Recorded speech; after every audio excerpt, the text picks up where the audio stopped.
Hello, everyone. We'll just give it a few seconds as I can see folks are still joining in. Hi, Alex, joining in from Malaysia. Thank you for joining in. Inakshi has joined in from Gurgaon. Again, pleasure to see you here. Mol from Malaysia as well. All right. Hi, Kanika from Gurgaon. All right, so we have folks joining in from various locations, various geographies, and happy to see all of you here. So good morning and good afternoon, good evening, everyone, based on where you are. Welcome to today's conversation on empowering employee experience through the digital HR ecosystem. I'm Anil Vijayan, partner with Everest Group, and an industry analyst tracking two areas, one being HR and HR tech, and the other one is next generation technologies such as robotic process automation, artificial intelligence based technologies, and so on. Now, today's conversation fits right at the intersection of those two, and I'm really excited to be part of this. Joining me are two leaders from the world of HR and technology. We have Shakun from Oracle and Shankar from Ramco. I let them introduce themselves. Shakun, over to you. Thank you, Anil, and good afternoon, good evening, and good morning, everybody. It's a pleasure being here today. I think this topic and this subject of HR digitization and the new age employee experience is very, very important.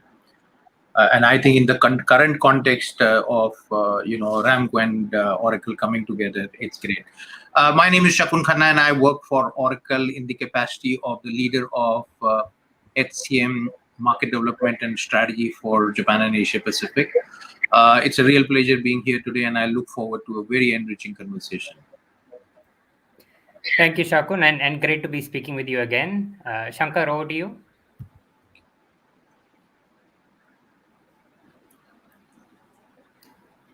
Hi, everyone. Hi, Anil. Hi, Shakun. I'm Shankar. I lead the global HR and the payroll product strategy for Ramco. Again, it's an interesting phase in my life. So in the past, I have designed and people productivity platforms and also Ramco as well. And today at Ramco, I'm looking at crafting employee and user experience for payroll, which is, I think, going to be a very interesting topic for us to talk about today. So looking forward to our conversations on this topic. Thank you, Shankar, and great to be reconnecting with you as well. Always pleasure talking to both of you, in our offline conversations, and I hope to have a great, insightful conversation with you today here as well. So for the audience, we will be taking up questions throughout the discussion as we go along. So feel free to type them into the comments box, regardless of where you're joining in from, right? Whether it be YouTube, LinkedIn, or other platforms. All right, with that, let's dive straight in. So I think we are all familiar with employee experience as one of those distinctly important, yet almost intangibles, right? So it's difficult to pinpoint exactly because by nature it is a complex, multifactorial system that really delivers employee experience, right? But we all know it is incredibly important to each and every individual as an employee, and for organizations seeking to attract and retain employees, especially in these times when we hear a lot about impending or maybe even the ongoing great resignation, which is essentially employees starting to seek opportunities outside of their current firms as economies open up. So given that context, I want to start with you, Shakun. In your view, how has the notion of employee experience changed in the last year and a half? And where do you think it sits in terms of the priorities for HR executives today?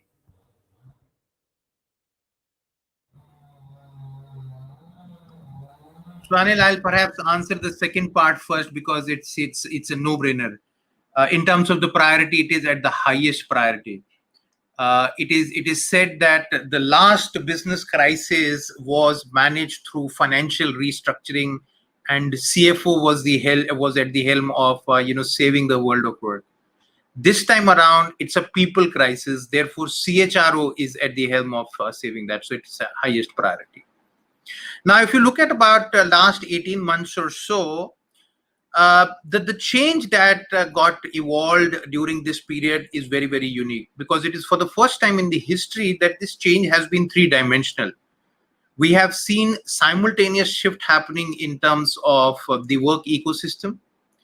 We have seen rapid acceleration of technology and adoption of digital HR.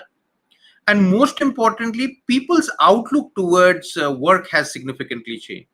And therefore, all these three things are demanding new policies, new processes, new structures, and most importantly, new employee experience from the organization.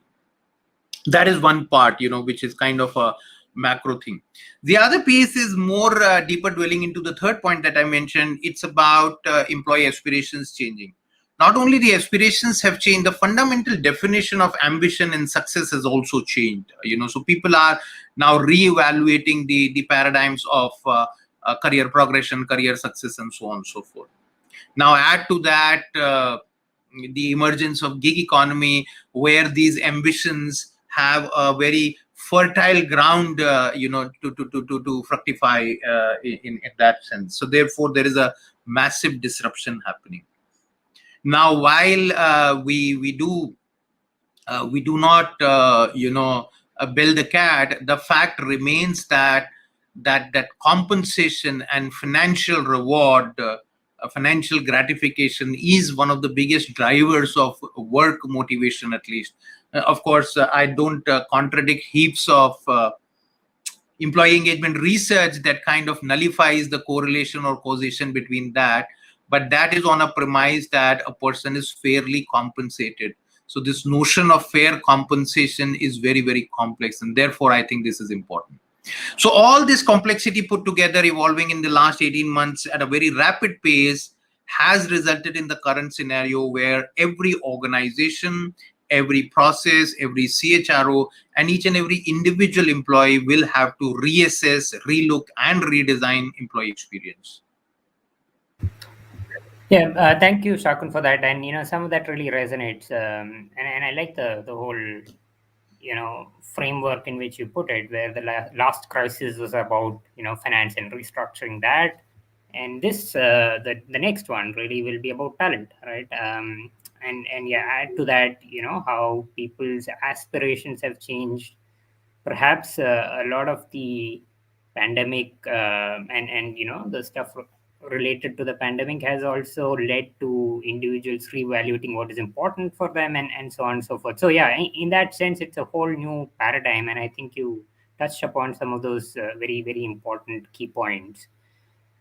Shankar, from a payroll perspective, in that world, how does this play out? How does employee experience play out, and how do you see it changing? Again, great points from both you and Shakun. And I was listening to Shakun, and he was using a lot of reword, rethink, reassess, all of that. The word that stuck in my mind is reset, right?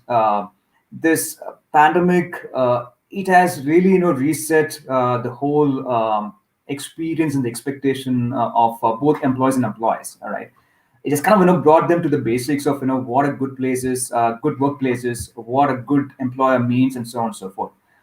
Not so long ago, companies did a lot of things. They offered free mugs, unlimited coffee, snacks, and so on and so forth. And these were deemed to be the very cool hip companies, very employee-friendly companies, and so on and so forth. But now we all realize that it's all back to the good old trust, transparency, fairness of HR policies, compensation policies, recognition, flexibility, holistic employee wellness, and so on and so forth.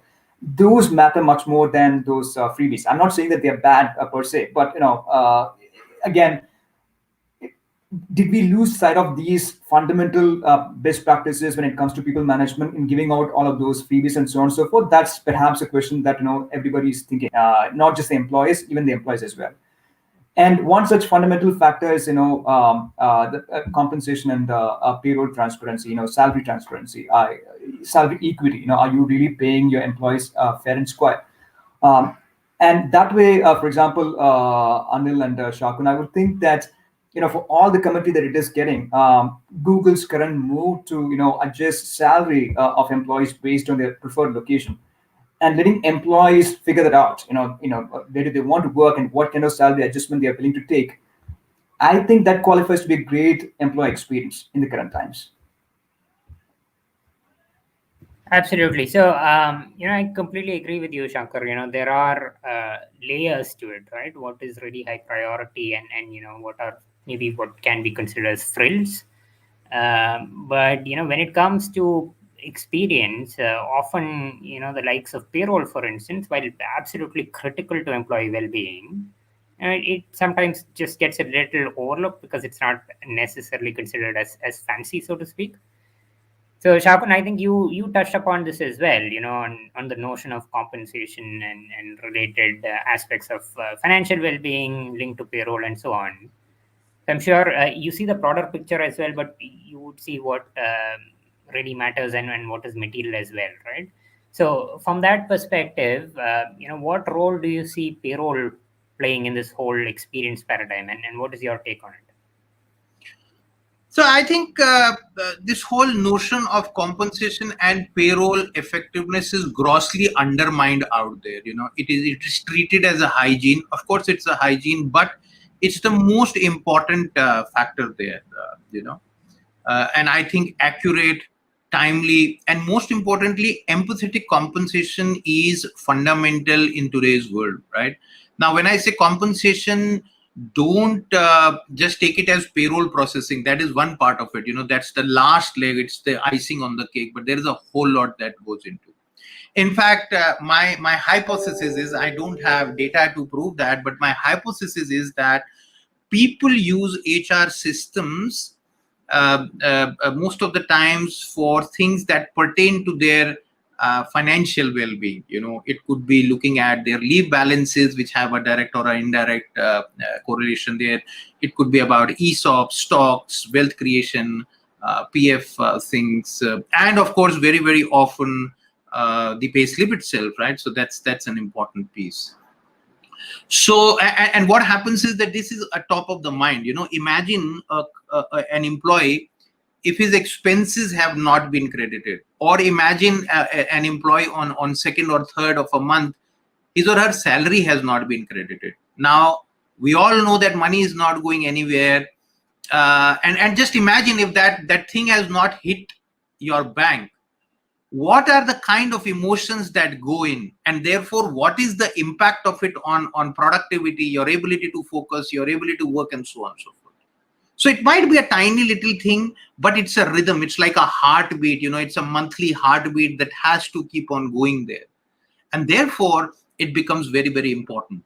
And again, I say, because it's a very complex matter. At Oracle, we have to partner with a partner like Ramco to really create that very healthy rhythm of the heartbeat. And as we go along today, we'll talk more about it. But I think, to my mind, this is extremely important and unfortunately undermined or understated currently. Absolutely, Shakun, and so I think we all agree that employee experience is critical, and payroll is an extremely important contributor to that. In fact, even in our own research, we've seen employee experience rising rapidly over the last 3 or 4 years to become one of the top 3 decision-making factors for enterprises while adopting solutions in, let's say, multi-process HR solutions and other solutions as well. Whereas, maybe 4 years ago, it was possibly not even really in the picture, right? Although it was talked about on the frills or on the sides. So that change is quite rapid, and employee experience is certainly becoming one of the biggest or one of the key factors in making some of these decisions. I think another facet to that change is the nature of that experience, right? So now we are talking about having consistency in employee experience, whether it be across devices or across geographies and so on. Now, so Shakun, question for you. how do you see this need for consistency playing out? And what does it mean for enterprises looking to better their employee experience? I think it's very important, and I personally call it as the unified employee experience. So what is unified employee experience? Unified employee experience means that an employee gets similar or the same treatment, same empowerment, same enablement, and most importantly, same experience across processes, across systems, across functions, across locations, across geographies, across time zones, and across devices. And I think across devices is a very critical piece these days, because we are talking about distributed workforce, highest level of mobility, and so on and so forth. So unless and until it is seamless, it's not about integration and ability to make things work remotely. Now it's about no compromise experience. It's about, I was doing something on my laptop in a particular room. I would not say in the office, because these days it's different, and suddenly I need to go and attend to my kid. So I carry my phone there, and I would like to continue from where I left here in this corner of my house to there, and that used to be the case when I was moving out of the office. So I think that will be critical. So this seamlessness has got 7 or 8 dimensions, as I said: time, technology, platform, locations, and most importantly, devices. No, absolutely.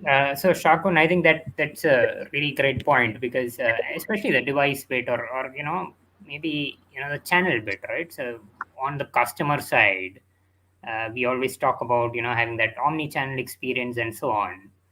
Now, it stands to reason that we should have that for employees as well, right? So when you pick up something, let's say on your laptop, and then leave it there, and then you want to start on your mobile, you should be able to do that in a seamless manner without having to go back and start over again. I mean, if you're doing it for customers in a time where we are facing a crisis of talent, certainly the thought process should be, hey, how can I do this for my employees as well? Shankar, your thoughts on this notion of consistency and uniformity in experience? Yeah, absolutely. Again, Shakun hit a lot of right things, which I wanted to say. But the thing is, it's a very interesting time, Anil. Right? There are HR platforms and applications, right, which organization might be running, and there are this so-called people technology tools like collaboration tools, productivity tools, and so on and so forth. So I see the boundary between all of these people tools, and if we call HR tools and talent management tools also as, let's say, people tools, I see the boundary blurring. And when you talk about consistency of experience, and seamless experience, it's not just about the HR platform per se. It's also about the interplay between these HR platforms and these so-called system of work, right? And imagine what's happening with tech space right now. We have Facebook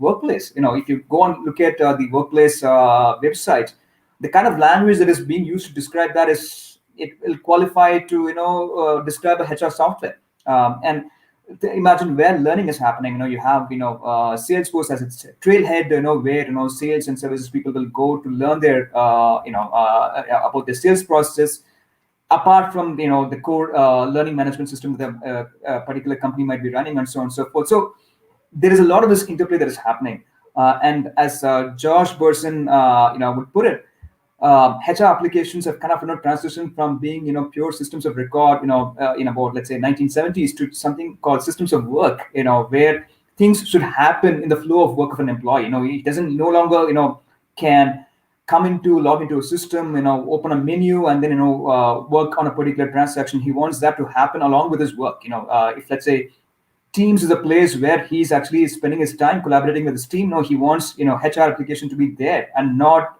be available as a separate system. So that's the interesting trend that I'm seeing here.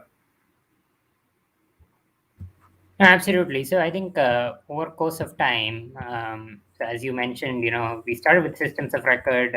Then slowly we started seeing these what we call experience suites, come on top, right? And over course of time, we are getting kind of a mix and match of both, meaning some of the experience suites are being absorbed into systems of record, and you still have an experience layer on top, right? So, yeah, I mean, interesting times and interesting points, Shankar. So, let's just switch tracks a little bit, because this is an area I want to cover, and which is, compliance, right? So compliance is a key aspect of HR and payroll, and particularly when it comes to multi-country HR and payroll with long tail populations, right?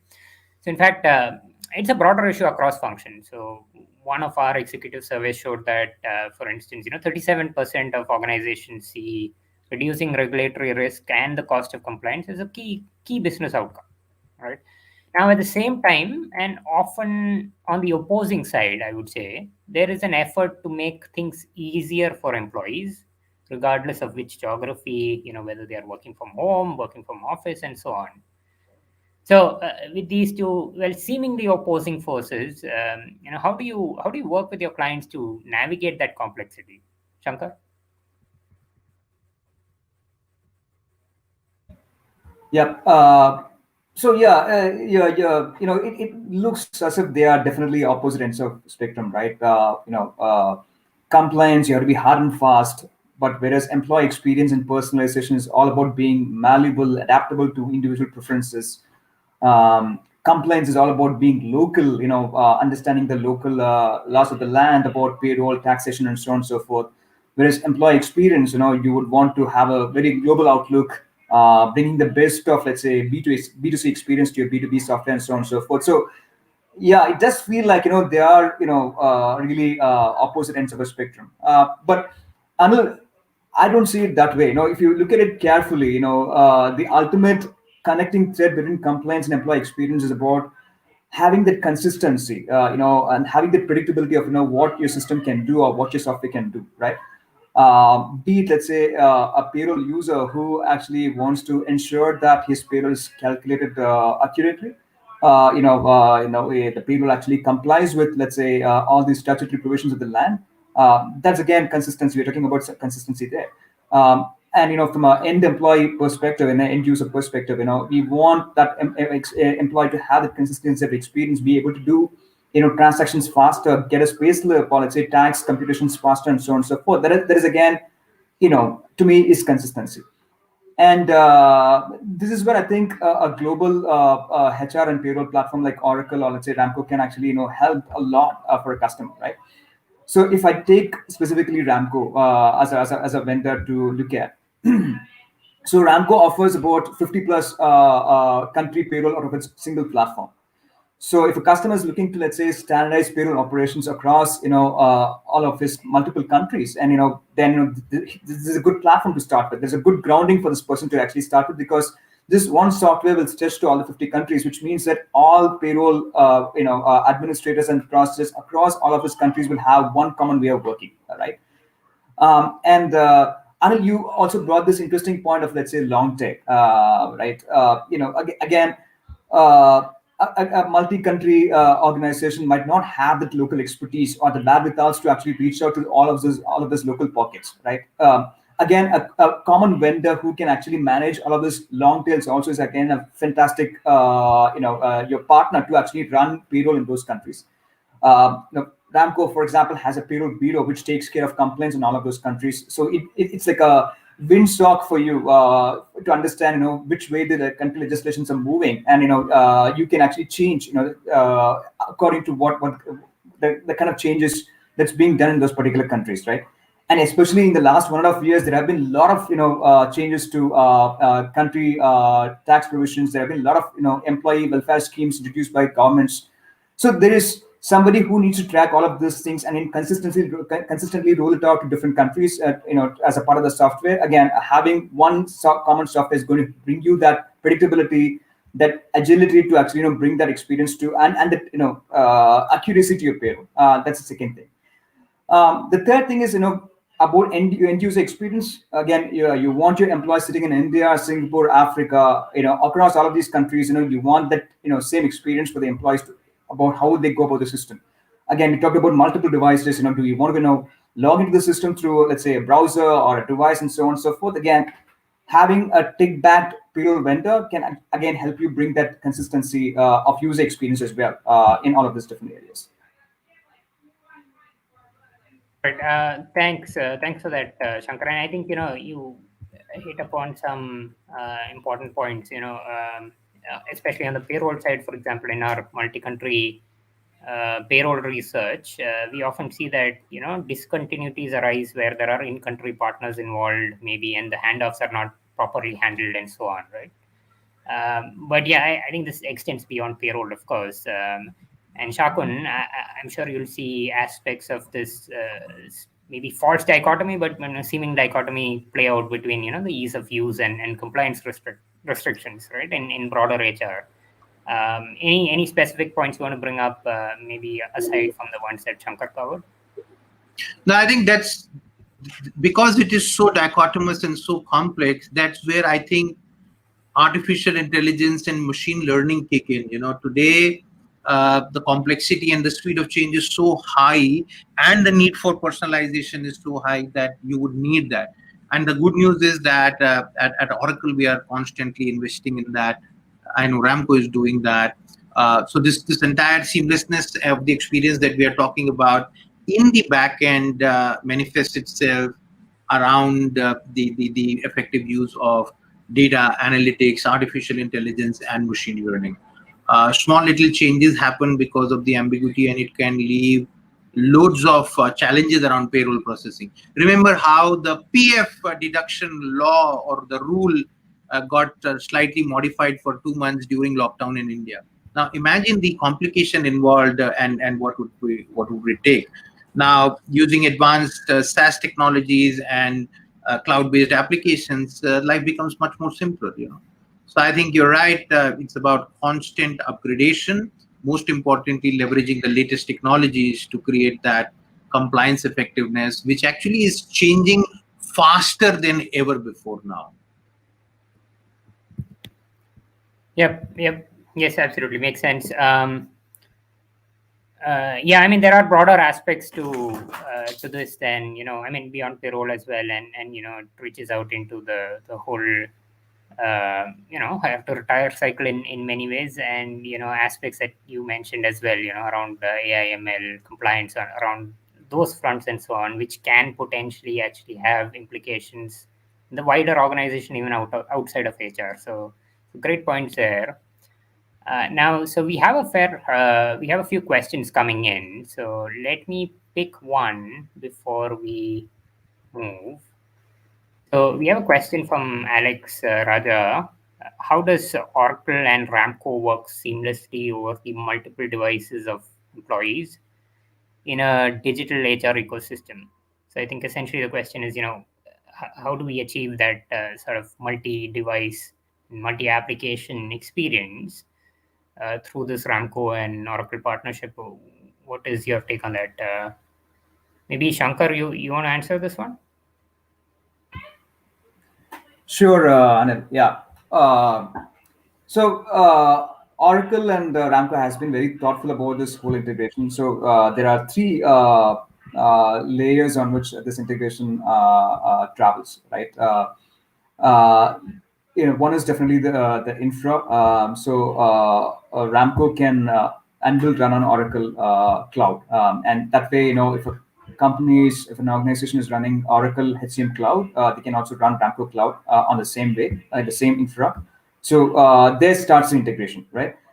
And then, of course, there's a user experience layer. I think the question pertains more to that. Now, when we talk about how does the user perceive both applications and multiple devices, the user experience is pretty seamless. We have actually stitched together the user experience in such a way that an employee not just an employee, even a payroll user can seamlessly switch between the two different systems without even realizing that he's actually traveling between those two systems. So that is purely on the user experience layer. The third thing is, of course, the most important one, rather, right? The data, the data integration. How does the data flow between Oracle and Ramco and vice versa? I think that again, is what strengthens this user experience layer as well, right? So imagine, somebody onboarding an employee in Oracle, cloud. That employee's payroll data will flow into Ramco. this employee then can start transacting both the systems. It's not just the payroll data. For example, let's say your leave, your time data, all of this can have an implication on payroll. So all of this has to move to Ramco to actually compute your salary accurately. So all of that data integration is also taken care. So that way, it's a very tight, well thought out integration between Oracle and Ramco. Thanks for that, Shankar. Shakun, you want to add anything from an Oracle perspective on how you're achieving this consistent experience and what the linkages are? See, but technically and theoretically, you can integrate just about any application. So what's unique about Ramco? I think the integration between Ramco and Oracle is at perhaps level 4. I would say. Of course, it is at the level of application, then it is at the level of data, then it is level of functionality. But most importantly, where possible, it's also at the level of infrastructure. Because today we are offering solutions where both Oracle and Ramco are hosted on the same Oracle cloud infrastructure. And therefore, the power to create that seamlessness again across devices is phenomenal because Oracle HCM, as you all know, is the world's best fluid UI in terms of any HCM system. And when Ramco shows up in that, in the form of a Payslip or any other functionality associated with your payroll, then it becomes like that. And because the backend is almost married and they are living together, because as I said, Ramco uses OCI where possible, it's a different experience altogether. Absolutely. So I think that makes sense. I think what you're saying is that there are different layers of integration, starting from the data layer, maybe the application layer, your experience layer, and so on. So and you're saying that you have integrations across all those layers, right? And which kind of makes it very tightly integrated systems or Yeah, tightly integrated couple of systems. and what is most important, Anil, is including the fact that where possible, both the systems are hosted on the same Oracle cloud infrastructure, right? That makes a big difference because imagine a system that is on one data center and the other system that is on the other data center. No matter what you say, they are not living together, right? They are not married, and therefore there will be integration challenges or challenges around seamlessness. So where possible, we have taken it to that extended level. And again, Shakun, you brought in a very valid point, right? How tight and thoughtful this integration is. So, and Anil, we talked about employee experience layers. So the key point here is that it's not just one employee experience layer that is thrown to cover both Oracle and Ramco here. It's much more intentional. You have very strong data flows between the system, and again, we share the same infrastructure, so that way this is a much more tighter marriage than just putting a layer on the top. Yeah. Got it. All right. So thanks for that great question.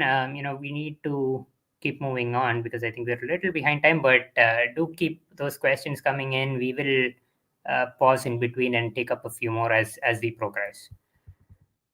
Right. So one of the other themes, and of course this is related, but I want to hit upon this in particular with our panelists here is the concept of personalization. Now, so we all know from our own consumer apps, whether it be Uber or Instagram or something else, right?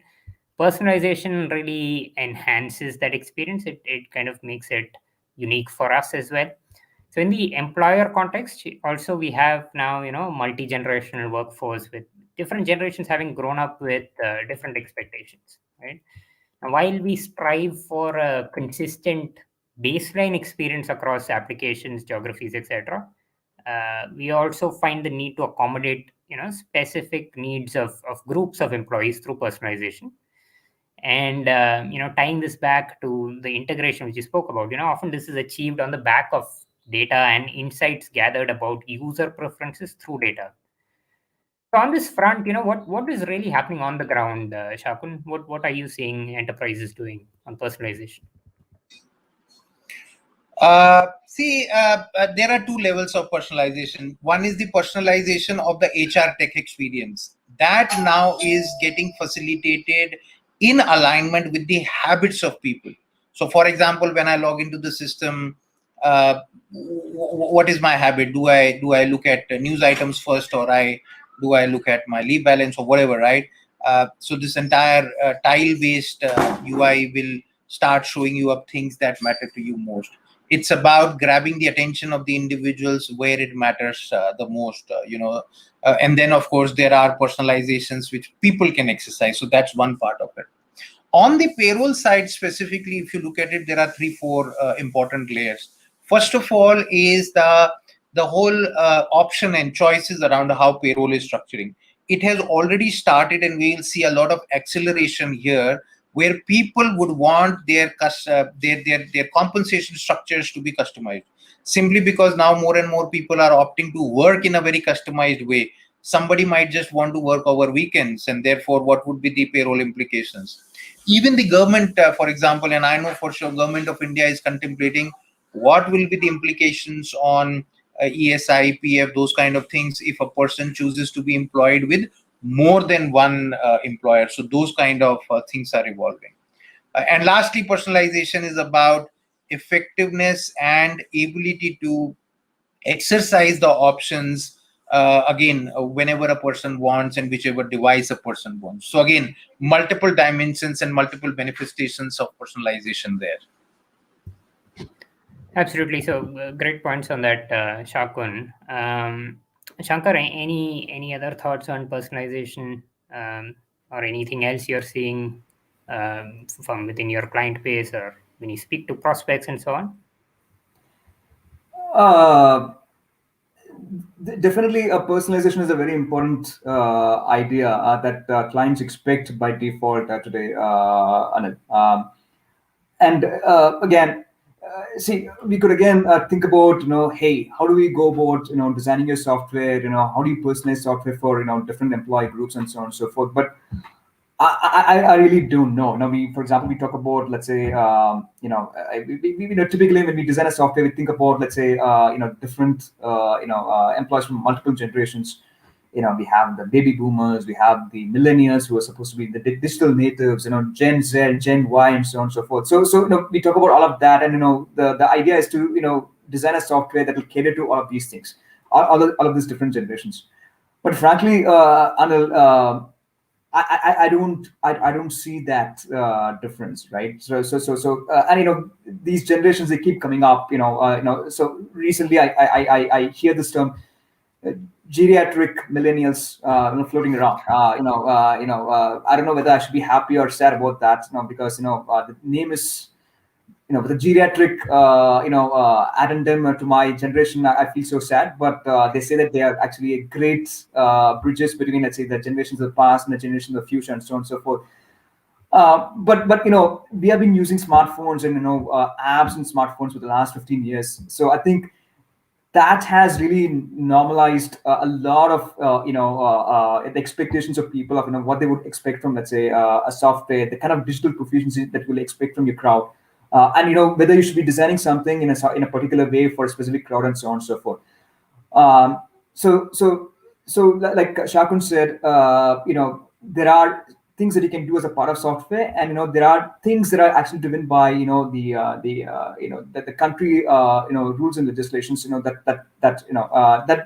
which gives a lot more power to the employees in terms of personalization. We have always had, for example, let's say, flexi benefit plans through which you could actually arrange restructure your compensation the way you want.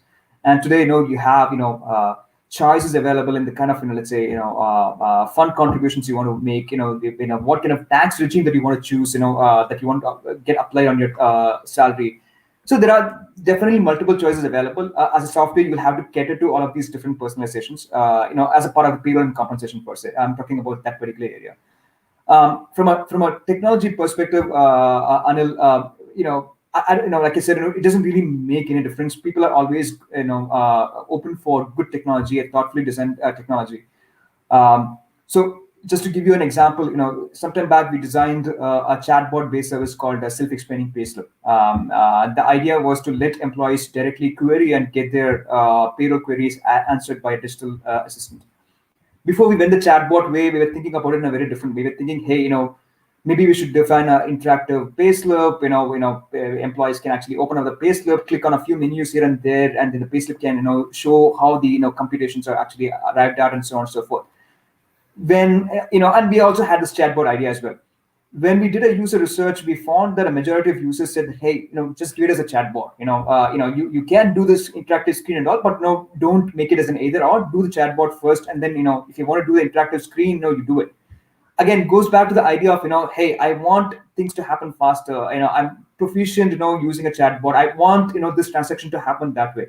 So that level of proficiency, that level of user experience is what customers are wanting today. And I'm happy that we designed our self-explaining Payslip as a chatbot service, which works for everybody, rather than really thinking about it in a very different way. So yeah, to summarize, again, good user research, build a software that everybody appreciates, and it works for everybody. And that just stick to the basics. Yeah.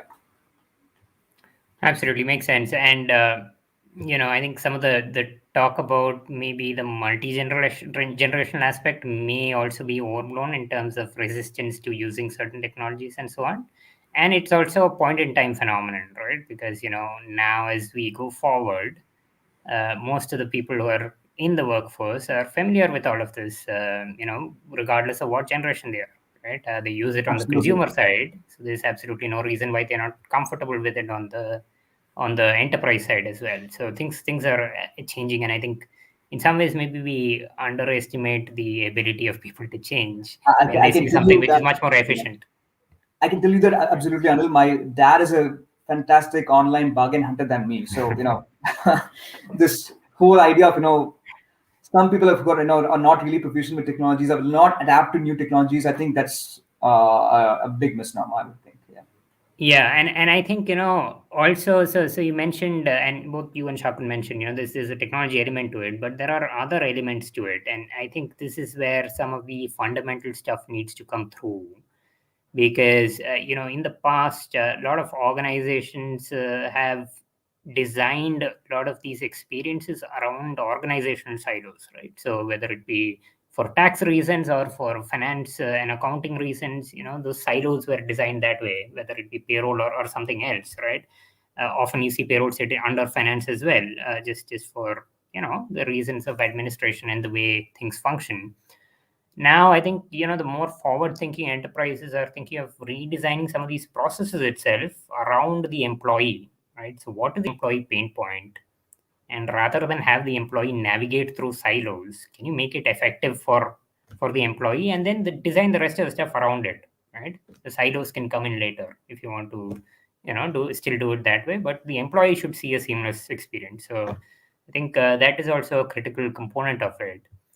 And I think one of the other things, Shankar, which you brought up as a technology intervention, is some of these chatbots and digital assistants. Now, many of these are AI enabled, and we hear a lot about these technologies every day, across the board, right? Even in transactional HR processes, our last multi-process HR state of the market report showed that there's an expectation of automation and AI being used, anywhere from 40% to 80% of the outsourcing situations. Now, there is certainly a hype, a little bit of a hype around it. There is, sometimes proclivity to use it for the sake of using it. But beyond all that, how do these technologies fit into transformation and experience? Where do you really see it being used currently, and how do you see it evolving, Shankar? Anil, you're right. AI and with the AI is a novelty, is a cool thing to have, is a nice thing to have. I think we've passed that question. I can see it from our customers, right? Today nobody's thinking of AI, digital assistants, and all of those things as a peripheral system. They're taking it for granted. We can see it through our customer queries, right? So I think AI is inherent to this whole transformation idea. Be it HR or payroll. I think AI is is part and parcel of that whole question. And I think about the situation that we are in. With this pandemic, everybody has been thrown off guard, right? And your employees and your service desk, and everybody is actually literally spread far and wide. So how would you keep up, service levels up? How will you, service your employees? Are you going to throw more people? Where are the people, right? So I think the whole idea of hey, I have a problem, I'll throw more people at it. I think that has shifted. People looking at how I can actually ensure that there is no problem in the first place, and if there is a problem, something is taking care of that problem automatically, right? And I think that's where AI comes into place. And let's not really make it a hi-fi idea. Hey, AI is going to do something fantastic, or something super duper. It might do, but again, it goes back to the fundamentals that we talked about at the beginning of the session. So it's about having that consistency, predictability, and transparency to what's happening in your system, be it your HR system or your payroll system. And this is where AI can give you that confidence, right? So, for example, let's say AI can be used to, let's say, not just automate your payroll, but also find out anomalies, rectify anomalies, and really tell where things are going wrong, so that you are forewarned much in advance, than correcting individual variances, right? And this is a very classic use case. Variance reports, variance Excel sheets is something that every payroll administrator or a payroll department will be using, and there'll be n number of versions across n number of countries that the companies are organizing. Everybody has their own favorite version of, let's say, variance report. Such a manual task, such a tedious task to do. And an AI engine can really bring that transparency and that automation there. It can really help you not work through, let's say, 5,000 lines of variances, but really shrink it to, let's say, 100 true positives that you really want to really care about, based on statistical analysis, outlier analysis, and so on and so forth, right? So it's not just about, when we talk about AI, it's not just about the employee experience. Please also think of your payroll department. They're also users of your system, and they're also just like an employee, they also want to have much more peaceful time for the other strategic things that they would want to do. So AI can help there. And of course, there are from an end employee perspective, there are multiple options. In terms of the, let's say, software personalization that Shankar was talking about. How could your system behave differently for different users? Uh, Digital assistants which can actually get employees answers that they want anytime, anywhere, 24/7, not really having to wait for help desk to answer. There are many advantages, and I don't think it's hype anymore. It's all real. You can really have hardcore KPIs to measure whether AI has been useful to you or not. So I think it has passed that curve of being a hype. It's much more grounded. It's much more easily available. You can put it to use readily. Yeah, thank you for that. I think that makes sense. As slowly the technology also matures, and also expectations are now being tempered, right? I think a couple of years ago, the expectations were it could do pretty much everything and it could be a magic wand. But I think, with time passing and more exposure to these technologies, expectations are tempering, and we are getting to actual solutions which deliver value, right? Beyond those shiny new objects that we have typically at the beginning of any kind of radical new technology.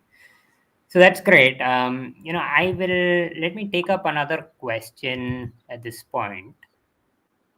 So we have a question on, what new technology areas are both parties, going to embrace as part of the future joint roadmap. I mean, this is about Oracle and Ramco plans.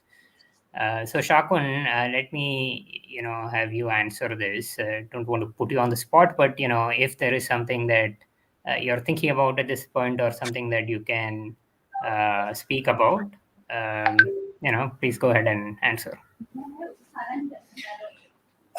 Yeah, it's interesting, and it is also, in a way, it's a unique situation. See, we do not have a development roadmap per se, because Ramco and Oracle are two independent companies leading their respective line of business. It's more about synergies. Oracle does a lot of innovation in the HR space, HCM space, human capital management space. Ramco comes up with a lot of innovations in the payroll space, specifically because they are the global leaders and specialists on that. So our roadmap is more around how do we synergize, how do we work together and take the entire experience to the next level. And it is also about having the dependable partner. Now, that being said, there are 3-4 things. Ramco and Oracle are global partners, so therefore now we are working at further easing the integration and implementation. So, for example, unlike any other payroll player, now we would have off-the-shelf integrations that could dramatically bring down the time to implement and go live when the combination is Oracle and Ramco. I think data analytics will become richer and richer as this seamless flow of information starts happening between the two systems.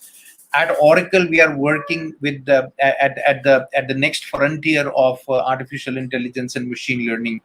A lot of predictive analytics are taking place.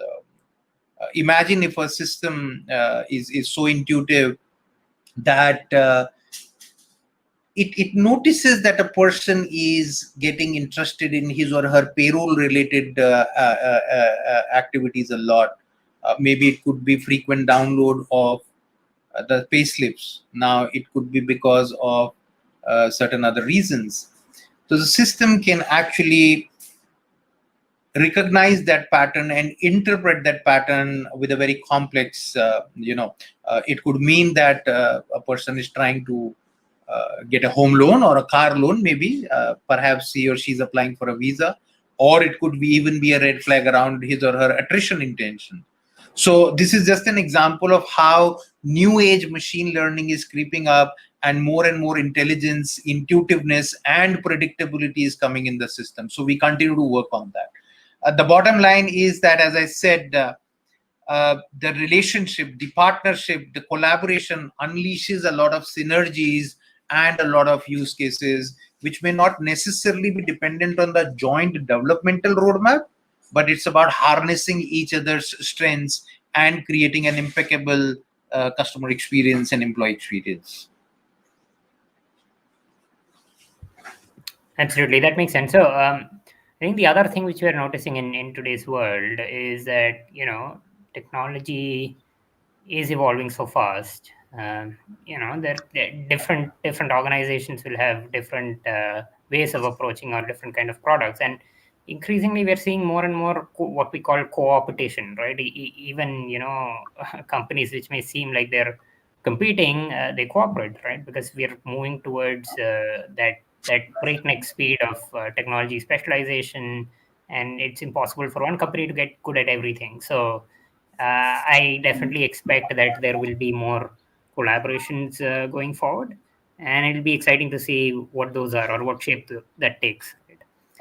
All right, so with that, let me move to another question, which I'm sure is top of mind for a lot of the enterprises, because today the business world is really moving towards accelerated transformation, right? More than half of the buyers we spoke to as part of our multi-country research, for instance, they've indicated that key payroll objective for the next year or so is really digitization and transformation. So in that context, for organizations seeking to start on that journey and enable HR and payroll transformation with an end goal of course, superlative employee experience, what good practices do you see, and what do you recommend, Shakun? I think the best practice there in terms of, it's about seamlessness ultimately, right? So the first thing is, where possible, try and stick to a single system rather than having many systems which are integrated with each other and then they work nicely in the front end. There is a massive load and complication in the back end. So to the extent possible, have a unified system. In fact, the reason we are so deeply unified now with the Ramco is that we want to give that single seamless experience. Of course, as a strategy, Oracle does not build payroll for multiple geographies, and therefore, how do we create that seamlessness? Something what we preach has to be there. Where not possible, then of course you look at these deep partners. The second best practice would be to imbibe the innovations that these large players who are investing billions of dollars in R&D are doing, rather than reinventing. Gone are those days of developing applications or hyper customizing applications to suit your requirement. The wisdom today is to imbibe the time tested best practices, and let the tech experts handle the tech part of it, and organizations should focus on their core business. I think those are the two messages that I want to convey. Understood. And great points. Shankar, do you want to add on to this? Sure, Anil. 3 points. One is your payroll team can provide you much more org insights. All right, going back to the idea that Shakun was talking about predictive analytics. Think how your HR data and payroll data can be meshed together, and payroll team can actually suggest the best ways to organize your work. Right. For example, let's take a retail customer who wants to structure his team and his working hours for a busy festive season. Now, your payroll team can actually provide you insights about how much overtime you're going to expend on this whole process, right? So there are those kind of possibilities, and we've already talked about so much in this conversation about how payroll is an inherent part of your employee experience. So my first point is that please have bigger aspirations and high aspirations for your payroll transformation. It's not just about having an automated payroll processing. It's it's about freeing up your payroll team to do something more strategic for the benefit of your organization. Um, the second thing is be intentional about the kind of experience that you want to craft. The kind of experience journeys that you would want your payroll teams, your employees would want to go through. Uh, Payroll can be local, but the experiences, your payroll process across your multiple countries and regions can be global. Now, again, working with a global player like Oracle and Ramco, that gives you that platform to standardize your your operations, your experience, and so on and so forth. And third point is again, Shakun was bang on there. Is about technology, right? Go with the technology-backed platform provider, right? Ideas like AI, digital assistants, they've rapidly become the norm. They were, from being a nice to have peripheral idea to a novelty, they've become a norm today. So you need a technology partner who can actually take you, progressively towards these, make you take advantage of these latest technologies. So again, Oracle and Ramco are spending a lot of money on R&D and really inching,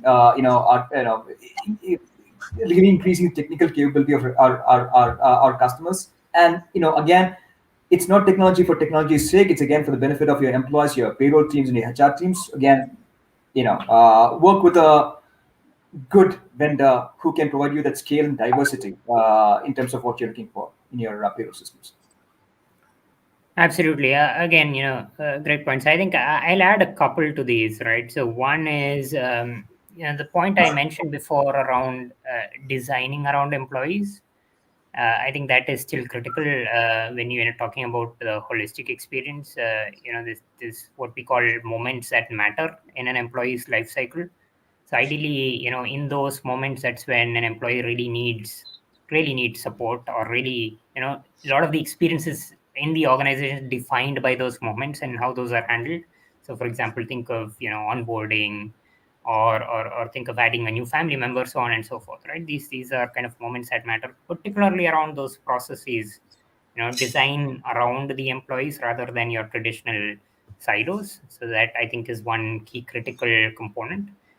The other one is in general for transformation. I think for it to be successful, and this is just any kind of transformation, whether it be related to employee experience or not. You need to have buy-in from all the key stakeholders, and change needs to be managed effectively, right, and proactively. So I think that is the other thing that enterprises really need to keep in mind as they go ahead.